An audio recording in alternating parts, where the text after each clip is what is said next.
Bonkles, also known as Bionicle. So, in case you weren't aware, today is National Bionicle Day. So I think it'd just be kind of fun to go through sort of the generalized areas of my collection. I'll admit it's a relatively small collection, but I do think that each section of it has a unique story to tell. I do think that my interest in Lego and video games eventually led to my interest in Bionicle and the relative media around it. That love of Bionicle led to my love of Minecraft, which then led to my love of computers, which then led to me being interested in video editing and building computers and running Linux and all that kind of stuff. So yeah, there is a pipeline. The Bionicle to Linux pipeline is very real. So guess what? If you like these stupid plastic toys, you're kind of cursed. I think a good place to start with this collection would be my two TOA Mata with their, two little canister guys right here. So these are not my original TOA Matas. I know that I had a couple of them. I mostly was into the TOA Nuva, as you can tell. But these guys I just bought off of eBay, and they're actually in relatively good condition. The canisters are in pretty good condition. They still had the original manuals and everything, and I think, what is this? Hold on, does it also have this like map thing? Oh, it has the poster. Yeah, so a few of the, maybe it was all the TOA Mata. I'm actually not entirely sure, but I know a few of them came with the poster for the relative TOA. I've only got Kopaka and Tahu right now. Eventually, I do want to get the full set of the Matas with their canisters and get the canisters for the TOA Nuva, but you know, that's gonna happen later on, and I'm not exactly, hurting to get them right now. I'll get the canisters at some point, and I'll get all the TOA Matas eventually. They're not really gonna go anywhere. One thing that I actually do want to talk about with these TOA is that you can see on the back of them, I'm actually using a little bit of, actually this is kind of a good example. This is a good like little demonstration. I'm using a little bit of flex tube.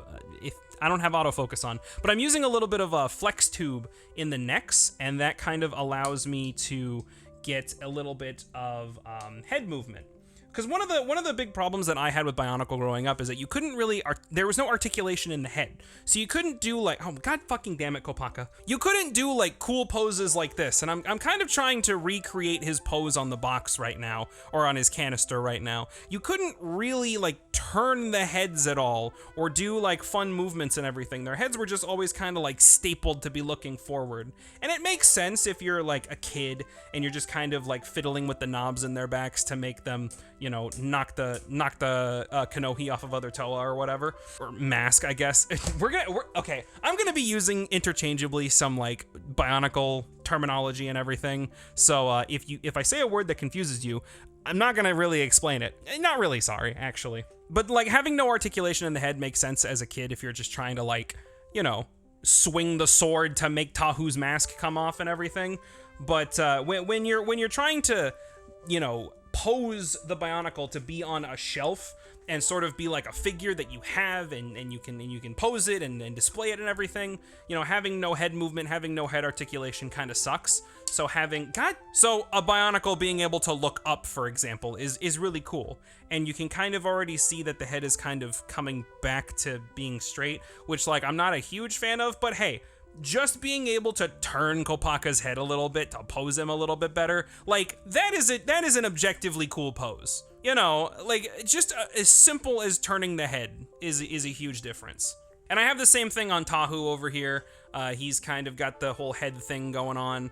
What's actually a fascinating detail that I don't know if everybody actually knows about this, but this was pointed out to me by my buddy Derek, who's like way more into Bionicle than I ever was. He pointed out to me that Kopaka is actually the only the only TOA Mata that has this specific hand piece. Every other TOA Mata has either these arms with like claws or hooks, or they have with their like TOA Liwa also has this fucking weird hand thing going on, or they have their weapons out. Kopaka is the only one to have this little hand piece right here for his shield. And when that was pointed out to me, it kind of blew my mind because I never actually noticed that little detail. So just a funny little thing that I just never noticed as a child. But yeah, eventually I do want to get all the Matas and display them properly and everything. And I want to get nice shelves and have the canisters behind them and all that fun stuff. But that's going to come later. So actually kind of an interesting section in my collection is these two guys right here, a Borak and Takua. So these guys, if you're familiar with how these models are built, these are not how they look. This specific Borak, I don't know the names of them all, but the red ones specifically do not have red arms and they don't have silver feet. They've got orange arms and red feet, I'm pretty sure. So, funny story about this guy in particular. This is a fully complete Borak, and it's got all the little things, and it can turn into a ball and all that fun stuff. But I built this guy in my closet when I was sitting down and I had my quote-unquote Bionicle bin. And I just sort of sat in my closet for like an hour probably, sifting through... Oh my god, why is it taking so long? There we go. I sifted through the Bionicle bin for a solid hour, and I found all these parts to build a proper Borak. But all the pieces weren't exactly correct, right? And same thing with Takua over here. So I had the head, I had the body, I had the arms, hands, I even had his mask, but I didn't have his feet. I know as a kid, I know that I had the original set of Takua with Puku. I knew that I had the Makuta Pterodax, or I think it was just Makuta at this point. I don't know when they added the name Pterodax, but I had the Makuta back from 2001, and I had Jala with the Gecko Bird. I knew I had all three of those sets, but a lot of the parts that I had were eventually like gifted to people or like donated or maybe sometimes thrown away. But all I know is that at the end of the day, some of my parts got lost, and so half of Takua and pretty much all of Puku got just lost along the way, which kind of sucks. So I had to get him a new Coley stick, I had to get him new feet, and I just kind of rebuilt him from memory. And I also got him to sort of mimic the color scheme that they gave him in the gift with purchase Tahu that came out like a year ago, maybe a little bit less.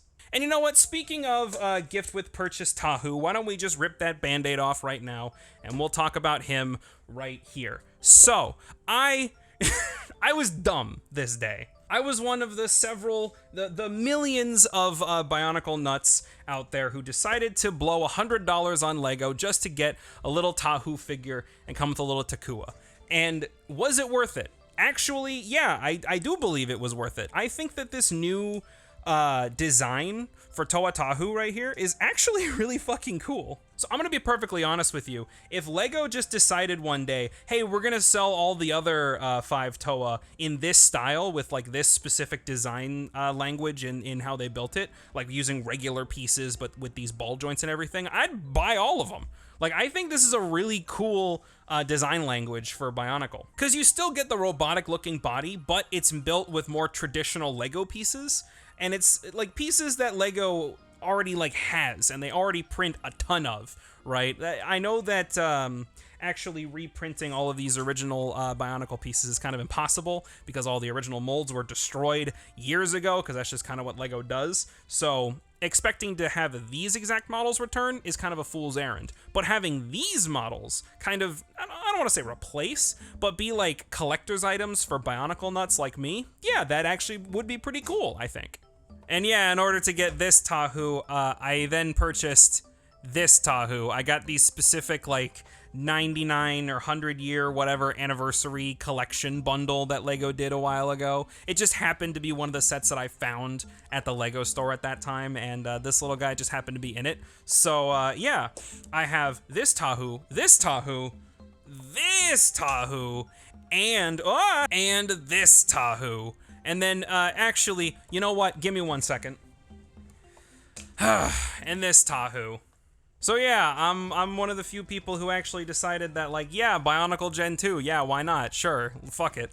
I did get this Tahu, and I do have this Kopaka over here. I lost his staff somewhere. I think I used part of his staff to rebuild something somewhere down the line, so he's a little bit lonely over here, but I don't know. I am of two minds of these designs. I do think that they're cool looking, you know?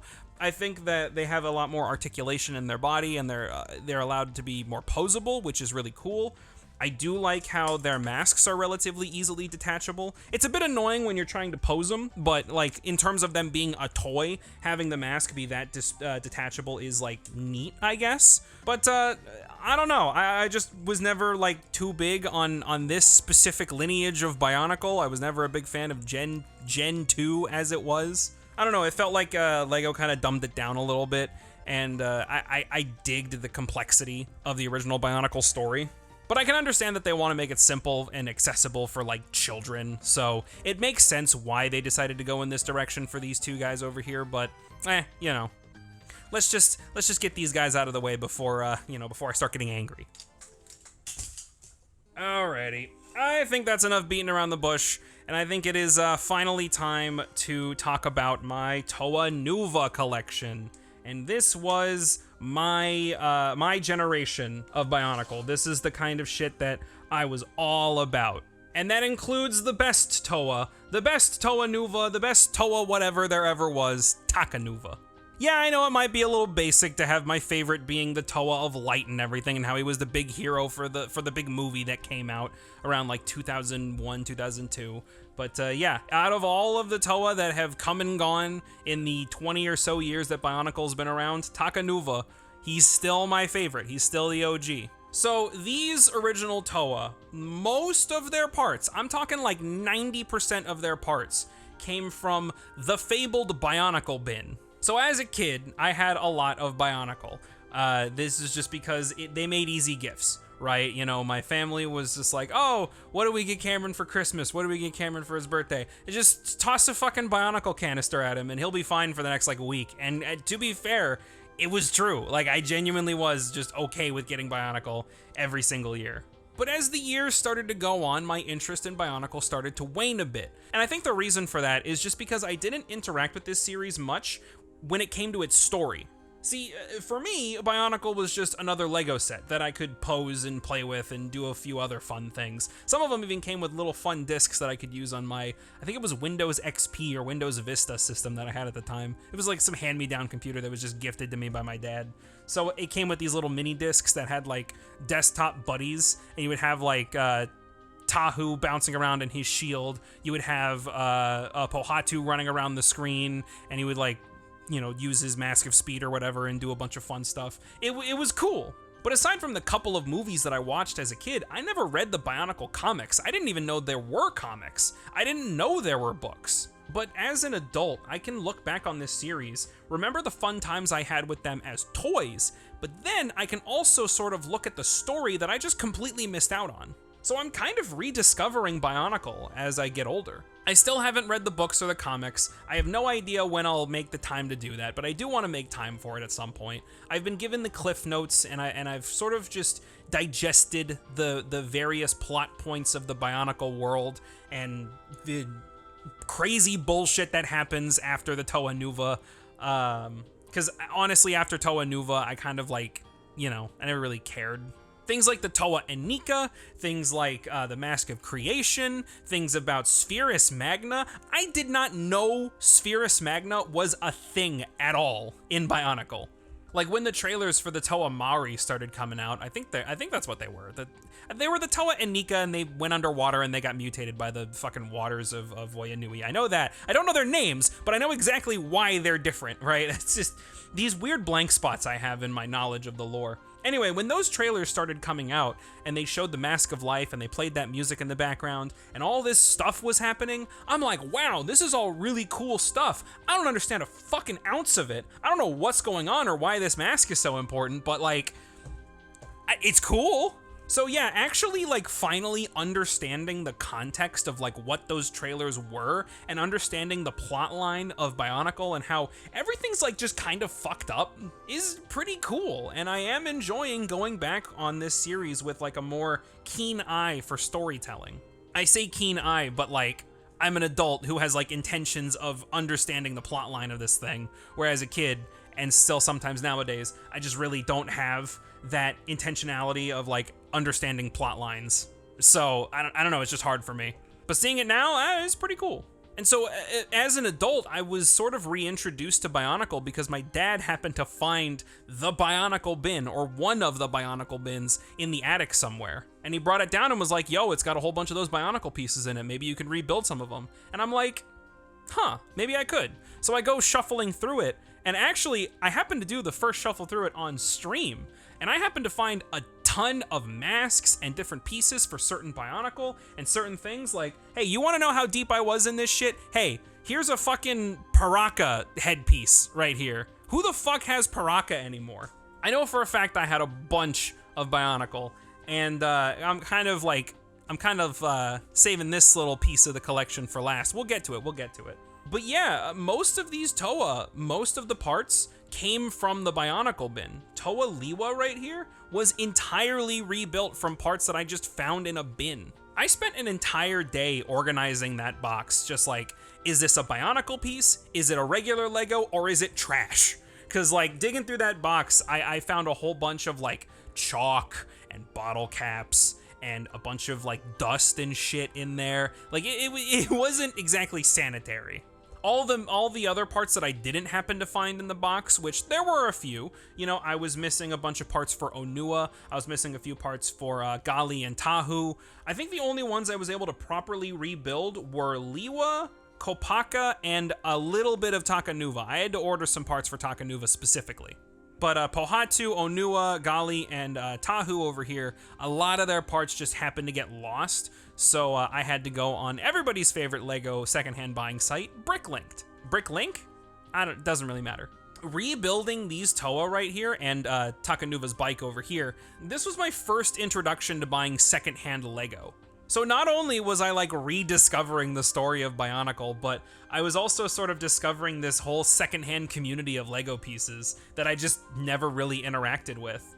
And everybody on Bricklink was extremely nice. They got the parts to me as quickly as they could. It was a bit expensive, but you know, most of the price of actually buying Lego pieces comes from shipping. Because even if someone's selling Lego pieces, like if you can buy one of Gali's Kanohi right here, you can get that for like 3 cents, but you're gonna be paying like $5 in shipping. And it's not their fault, that's just, you know, how fucking USPS is. God help you if the part that you need can only be found internationally, because like, God, that international shipping is gonna fuck you. But after going on Bricklink for a little bit, I finally have a full collection of all 7 TOA Nuva.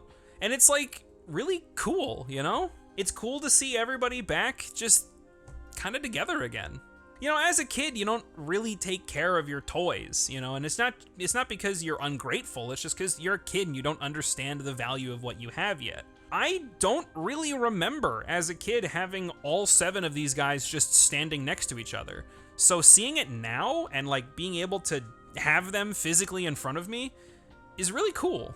Especially when I worked to get this stuff, you know, I didn't just go on eBay and buy the whole collection for a couple $100 and just have it on my shelf. You know, I dug through bins and I looked for parts that I had and I listed down parts that I still needed. I went on Bricklink and I searched for the right part with the right price and the right country. And I'm not gonna sit here and say that it was like a super challenging endeavor and like, oh, I was sweating so much from ordering parts on Bricklink. But it was fun to see that like week and a half of work finally pay off, to see these guys back in action again. I don't know, it makes me feel more connected to my collection, you know what I mean? Especially when a lot of these parts are my parts that I had as a kid. And you know that if you're rebuilding the TOA Nuva collection, oh god, Pohatu, calm down there, buddy. And if you know your Bionicle, then you know that Takanova was not sold alone. No, he also came with his fucking bike. So this set in particular was actually one of the ones that I put the most amount of effort in. I had to dig through this box and I had to like write lists of what I had, what I didn't have, and then I had to, you know, I went on Bricklink and made my own list of all these parts and find the right people and everything, and I had to put the whole fucking thing together. Now, I don't have the original instruction manual for this bike anymore. That I had to find online, and I had to find all the parts lists and everything. Again, it's not exactly back-breaking effort, but putting in the effort and finally building it, like, you know, it's satisfying when it all comes together. And then I forgot to mention this, but I've also got a few Krana here. I had one that was still in this bow rock. You can kind of see them peeking out right there. I'm not gonna go nuts on collecting all the Krana because that's kind of insane, but I'm happy with the ones that I do have, and I feel like that's good enough. And then to round out this whole collection, I'm gonna go ahead and move Takanova over here. The last thing that I have to talk about in my collection is everything else. So these are all of the pieces that I found in the Bionicle bin that I know for a fact are Bionicle. And this bag right here is all the little parts. Hold on. Yeah, all the little parts right here, like all these little connectors and little studs and struts and all those things. Parts that can easily get lost, you know? But yeah, I know for a fact that I have parts of some TOA Mata in here. I know for a fact that I have some parts of, you saw a Paraka piece. You saw this Paraka piece earlier. I know I have some pieces from, oh my god, what the fuck even are these guys called? Hold on. Carta Nui, that's what it was. It was fucking Carta Nui. I don't know their names, but I do know that it was in Carta Nui, and I know that I had Liwa because I always loved the green Bionicle. I always had to have the green Bionicle. And seeing that he was one that could fucking fly with a jetpack was the coolest thing in the world. I know I have his mask somewhere in here, but I need to shuffle through this again and find all the pieces that, what is this? What? I don't know, man. I need to shuffle through all these pieces, and I need to find all the TOA Mata and everything that I know for a fact I have in here. I could probably build a couple of TOA Mata, like, right now, if I really put in the time. But yeah, I know for a fact that I've got TOA Mata. I know that I have a few pieces of Axon in here. I know that I have Paraka. I know that I have a few other miscellaneous. I have a bunch of Rakshi pieces, too.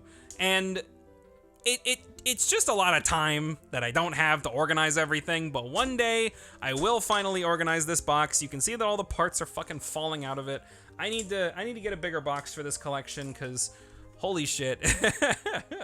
Maybe one day I'll rebuild all the Bionicle that just withering away in this box.